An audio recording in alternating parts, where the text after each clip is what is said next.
currently enrolled in Business Administrative Technology, and I have my bachelor's in math. I work in the Adult Education Department at West Georgia Technical College. I usually study in my office after work, in the library, or at home, and a lot of times I use my laptop and my iPad for studying. I plan to graduate by next summer at the end of July. I would love to have any type of job in an office setting, anything where I can work directly with people who are seeking any type of information. I participated in the first ever study abroad program for West Georgia Technical College, and we went to Ireland where we traveled from Dublin to Belfast. The best part of online learning is that if you have a laptop, you can take school with you wherever you go.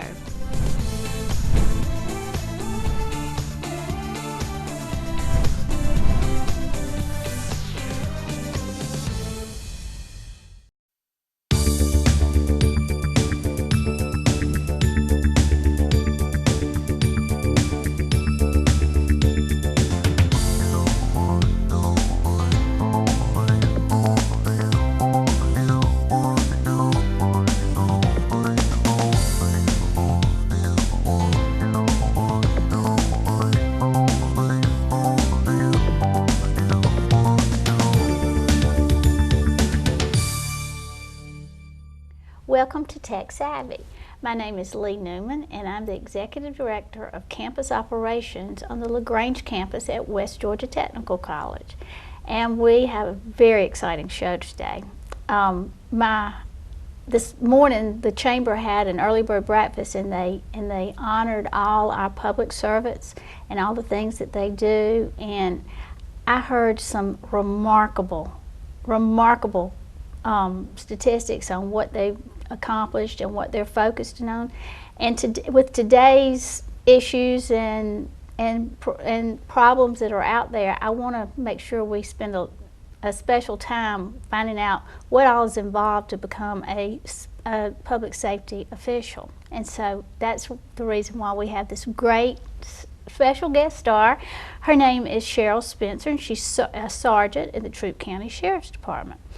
So, Cheryl, thank you so much for being here today. Thank you for inviting me. I'm glad to be here. Well, the reason why we invited you is because you're a graduate of a criminal justice program out at West Georgia Technical College. And Mr. Shepard seemed to think you had a lot to say. Okay. So tell us what you do for the Troup County Sheriff's Department. Well, currently I have a staff of 10 people that work up under me, and I supervise them as well as the inmates, the booking process, all the way down to dressing out, to feeding and medical attention that we give to the inmates. I think currently we have over 400 inmates right now. That's scary. It is, and we work 12-hour shifts. So we don't work every day, and we're off like every other weekend, but we get the inmates ready for court and, you know, such things as that.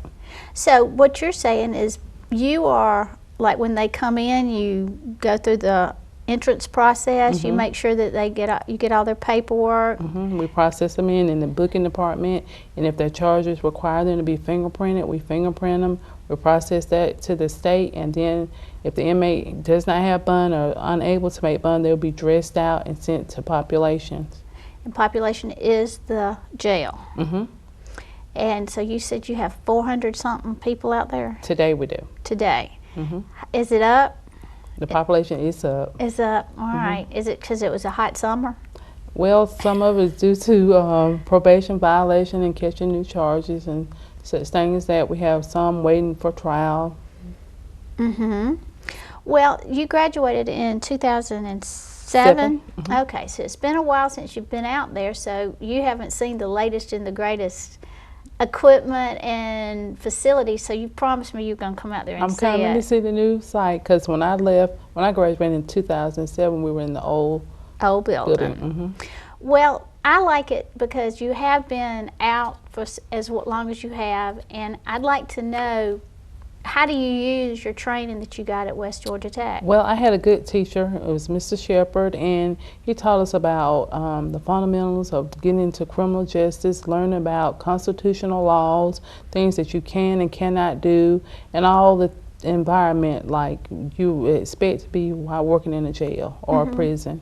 So he set the tone for us to prepare us for this job that I'm doing now. So it was very good preparation. So basically what he does is prepare you for what you're about to get into. Exactly. Well, I said, or were you well prepared? But I mean, some things you were probably shocked about. No, some things when I first came into the jail in 2006, it was a wake-up call because I saw a lot of it on TV, and it's nothing like on TV. Nothing like on TV. No, ma'am, it's not. Well, tell me some things like classes that you had when you were taking part of the... I had community policing, and I'm on the inside of the jail, so I'm not a mandate officer. I'm not on the street, but it taught us about how to talk to people, and your tone or what you say to a person sometimes might affect how they react to what you're telling them. And then we also did like constitutional law, and that lets you know your guidelines and boundaries that you can and what you could not do. And crime scene investigation. I'm not an investigator, but if someone was going into that field, that would be a good class for them to get their starting point on. So it's like CSI or... Yes. Well, I've seen people around, I've seen students around campus, they had their little lab coat on and they were fingerprinting doorknobs, so they were practicing. So I'm sure that the technology has improved since 2007, but still the foundation is still the same. It's still the same. Well, in the constitutional law, you are given the opportunity, I guess, to go over rights of different people, and that hadn't changed any. No, it hasn't. Does that come up a lot when you're in your job now? It does, in some part of my job is mainly to book them in, do the paperwork, get them ready for court. But like I said, if someone was interested in being like an investigator or going to mandate school to be a police certified officer, those classes would be very useful to them. So you got an associate degree or a diploma? A diploma, and that took how long? It took me about a year and a half. Now we have all kinds of certificates that you add up to, and I guess you probably did that too with your diploma. So you get, like one semester you could get a certificate, and the next semester you could get another certificate. So you get all options out there. I know we definitely, since we've had some remodeling done at the campus, we've got a crime scene room now. Yeah, I would love to come and see that, because we didn't have that. He was talking about getting it, but we didn't have it in the old building. I must come back and see that. You must come see it. I will. And then he also has some type of, I guess it's a shooting range, but it's more of a virtual shooting. And so he has different scenes that you have to go up to. I got to come back, because we didn't have any of that in 2007. I think that would be great.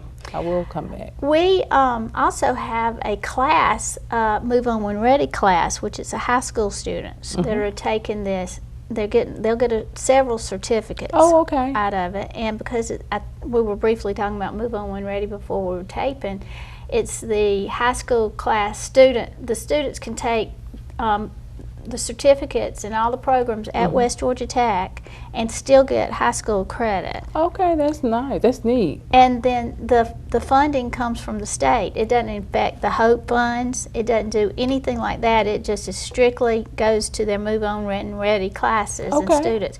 And it covers books and fees, mandatory fees. Now that's a deal right there. That is a deal. Think about if you'd had that in your high school, how far along you would have gotten. A long way. And it probably saved you a little money too. Yes, it would have. Well, what are your thoughts on what the persona of our public safety officials going on in the public view these days? Right now, some things are not favorable for law enforcement and public officials, but we just got to keep our heads together and our minds strong and keep pushing forward and doing the things that we enjoy doing. Right, because you're there to help. Yes, you have to have a love for this job to do it. I guess so, because they're not real nice to you when they come fixing to get into No, jail, are they? They're not. They're not real pleasant and perky, no, are they? Some of them have pleasant attitude and some do not. So that makes you, more determined to try to get their attention, because we're not there to judge them. We're there to make sure that they get treated fairly and equally and get them booked in and processed in. And if they have to go to court, sometimes they can make bond and sometimes they cannot make bond. But it's still our duty and responsibility to take care of the individual, no matter how bad or good their attitude is. We have to treat everybody the same. And that's very important. And so at the jail, I've had one tour of the jail, but tell me about it. How is it set up? Well, we have 3 areas that we house inmates. We have Part A, Part B, and Part C, and then we have a medical unit. And the inmates now are classified now due to their max class, medium class, or minimum class inmates. We feed them 3 times a day. We provide medical treatment for them. And we wash their clothing and so forth. So we're like their primary caretakers while they're there, and they get visitation. And if they have money on their accounts, they can make store calls. They get to buy extra things. They get a lot. They have a lot of privileges there. But they don't have their freedom. No, they don't have their freedom. Well, one of the statistics that we heard about today was all the gang-related issues that are going on in our county. Yes, ma'am. What are your thoughts on that? Well, we do have a rise of gang activities in this area, and it's unfortunate because after 44 years, I didn't think our area would be this hit hard with such things, but we're seeing a rise in gang And just charges. from your perspective, your personal experiences, where do you think we ought to go to nip it in the bud? I think it starts like in the school system. I think that if we could get together maybe and form a group of individuals to go out and speak to the kids and see where their minds are at and see how they're getting introduced to such activities.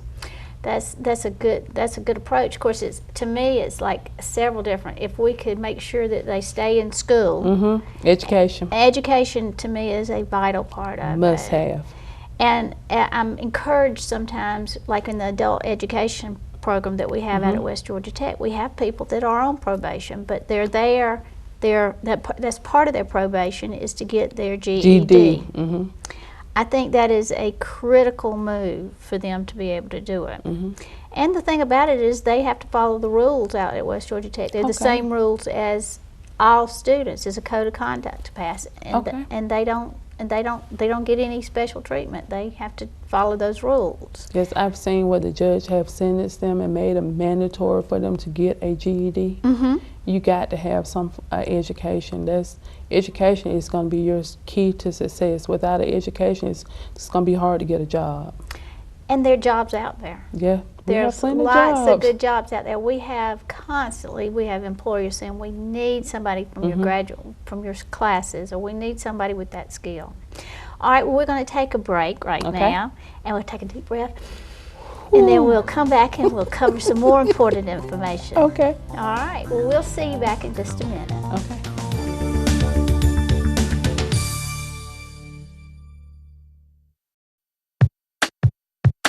Congratulations, you're in college. It's a great feeling to be on your way to your new career. But guess what? Getting into college is the easy part. You have to finish college to get the degree. Did you know that fewer than 1 in 10 students will finish their associate's degree in 2 years? Some students take up to 8 years to finish a degree, and many don't finish at all. When you go fast to the finish, you can complete your degree quickly, saving you time and money. Time is the enemy when you're in school.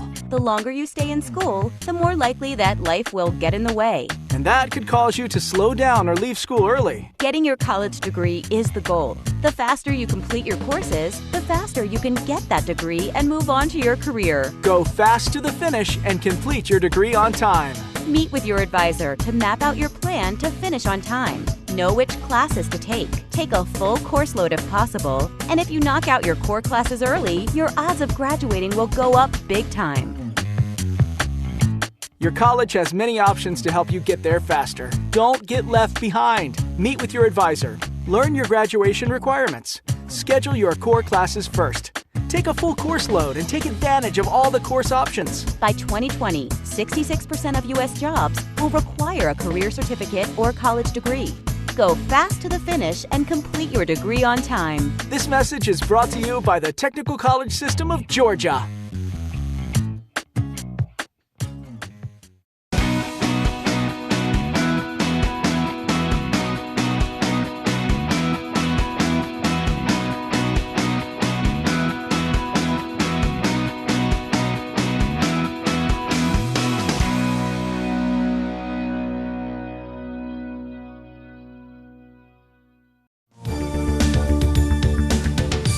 Welcome back to Tech Savvy. I'm Leigh Newman. I'm the Executive Director of Campus Operations at West Georgia Tech. And in the spirit of praising and honoring our public servants, safety officials and all in the fire departments, we have a very impressive guest here today. She's a sergeant at Troup County Sheriff's Department, and she works at the jail, the county jail. Mm-hmm. Is Cheryl Spencer, and she is a graduate of West Georgia Tech in criminal justice. And she's been out for a little while, but I think her experiences and the fact that you're able to talk about how your training has prepared you for a lot of the things that you're going through and what you're doing. And correct. If you had to do it all over again, would you recommend this class? Sure. Anybody that wants to get into law enforcement, whether you want to stay as a detention officer or go on to be a policeman or a deputy or investigator, I think there's some classes that West Georgia Tech has to offer that will help you along your way in your field of study. Well, my point at West Georgia Tech is everything that we teach is all hands-on. Mm-hmm. And so do you remember that as part of your training? I do. There's not that much lecture. If there's lecture, it's a story, or if it's an example, or if it's a case study, maybe. Exactly. And that, to me, is a whole lot better to learn your skill, hands-on and practice and application. Can you remember any of your applications or case studies that you had when you were? Oh my goodness, it's been a while, okay. But I remember Mr. Shepard gave us the fundamentals on how to fingerprint, the dusting that we did, and so now when I have to go in and fingerprint an inmate or something, it brings me back to make sure you get good prints, flats, and make sure all your fingers are even and stuff. So I remember some of those fundamentals. That is so impressive that you can remember that, but you practice it every day. Yes, but I wasn't. When I first was introduced to fingerprinting in the jail, it was not that new to me because we had did it in class. Yeah. So I was sort of used to doing the inking and stuff because we did a class on fingerprint, on the correct way to fingerprint someone. So when they brought the ink out and we were doing it the old-fashioned way, I could relate to that. But now we do everything like on live scan, so it's like electronically sent to the GBI indicator. So you get the fingerprint and you send it right on over. It's kind of like scanning a document, but you're scanning somebody's fingerprint. But he taught us, and you always had to have a backup system in case that machine is down. You can go back to the old way that they did once before, like inking, pull the ink out. And so that's the class that he taught us at West Georgia Tech, so we were familiar with doing ink prints. That is impressive. That's very, very good. And it's like, adding and subtracting. You still got to be able to do it, even if a computer can do it. That's true. So tell me, you say you do all the processing of the prisoners. Do you, you don't have any really direct contact, you don't have any direct communication with them besides the administrative part of it? I do. I see them when they come in the booking area. Some of them remember me when I was just an officer starting out, so I have a lot of respect. So they keep coming back? Yes. Unfortunately, they do, but I have a good rapport with them. Some of them, like I said, they can remember when I worked on night shift and I was just an officer before I got any rank. And then after I became an officer, I became a training supervisor, what you call a corporal.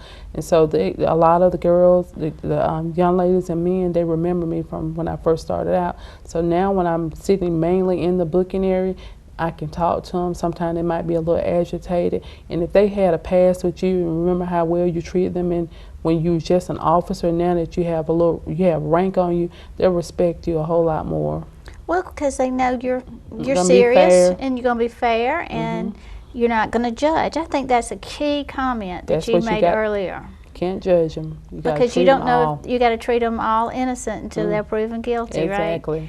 Well, I guess that to me is part of your job, that it's got to be hard. It is. I mean, how many times do you want to say, you stupid? You made Can't say it. You can't say it. You got to treat everybody fairly. Right, You right. got to treat everybody fairly. And then another thing that I'm sure, you might have learned in Mr. Shepard's class, but you realize that everybody's got a background and something else, and so you don't know the whole story. That's true. That's true. You don't know Our why job they're is here. to process them in, give them medical treatment if they need to.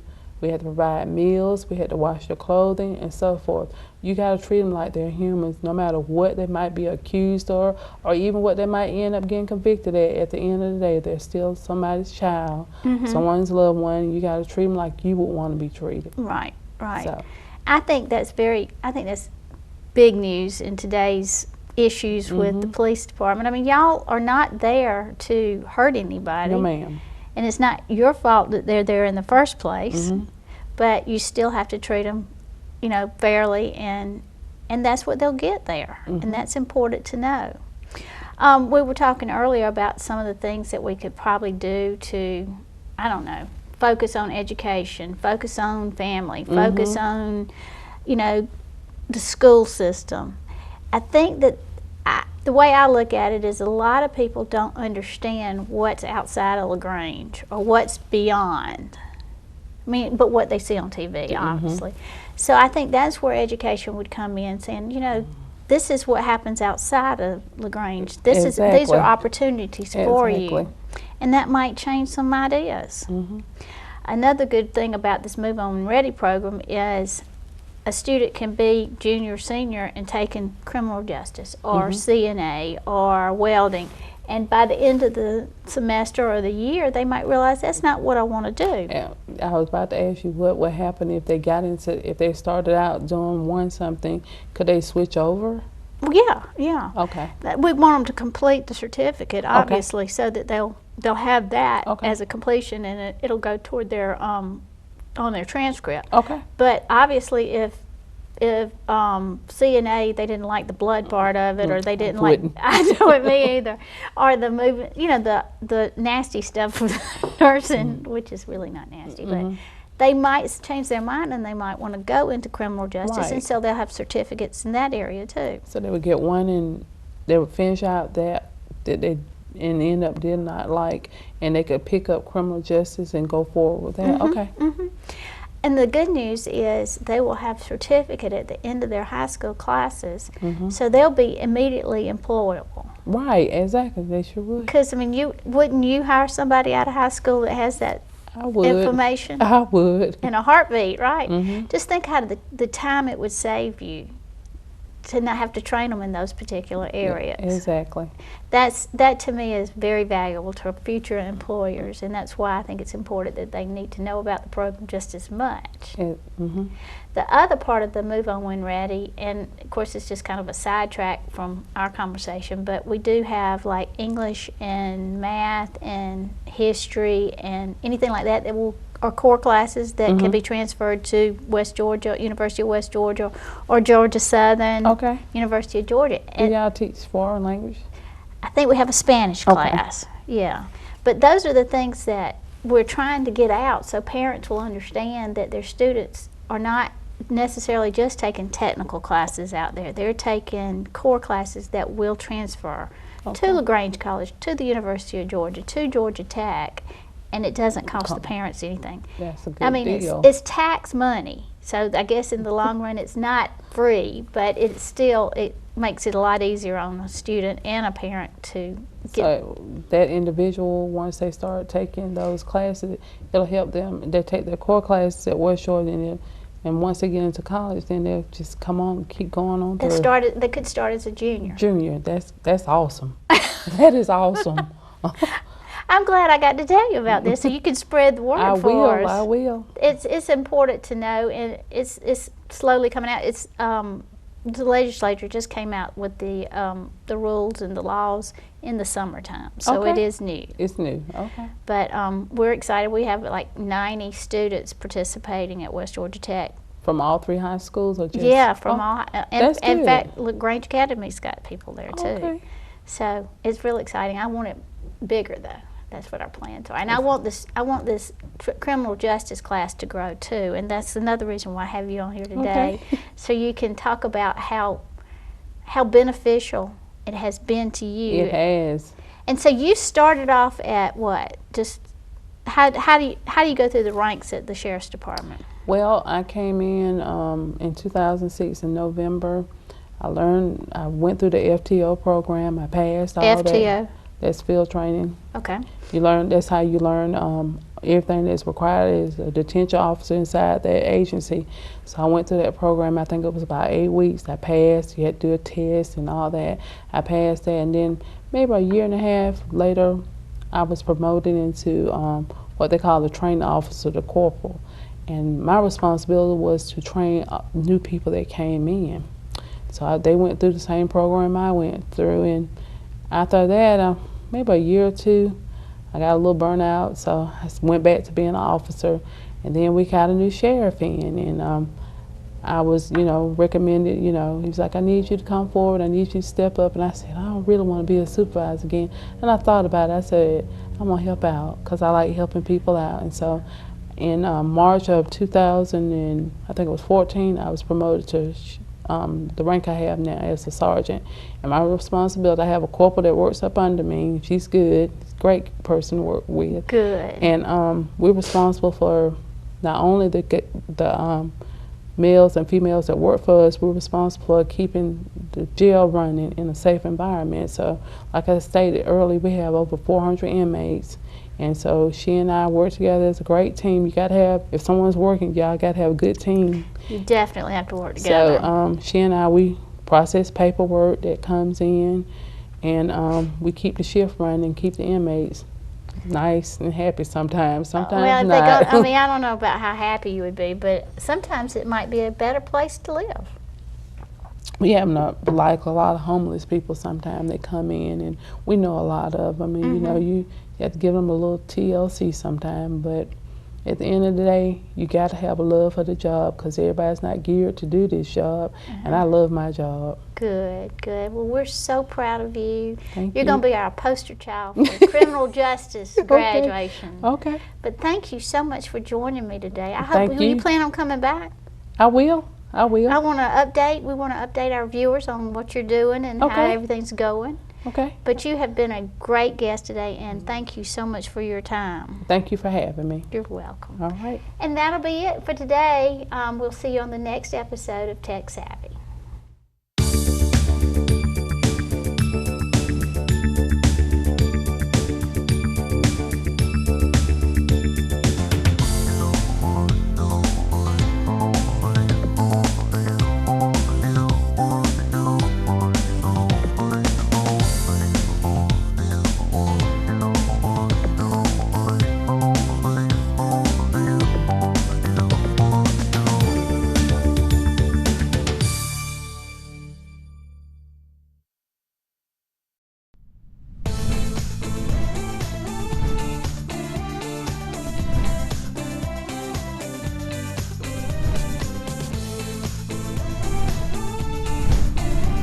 I graduated from Troop High School. I took 1 year off, and now I'm taking some core classes at West Georgia Technical College. I'm taking some traditional classes at the college, and I'm also taking some hybrid classes online. I go to the library after class and study, and I also study at home. I plan to finish my core classes at West Georgia Technical College and then transfer to a 4-year college. It's convenient taking online classes because if I have a question, I can email my teachers, and also I can take my quizzes while I'm on my break at work.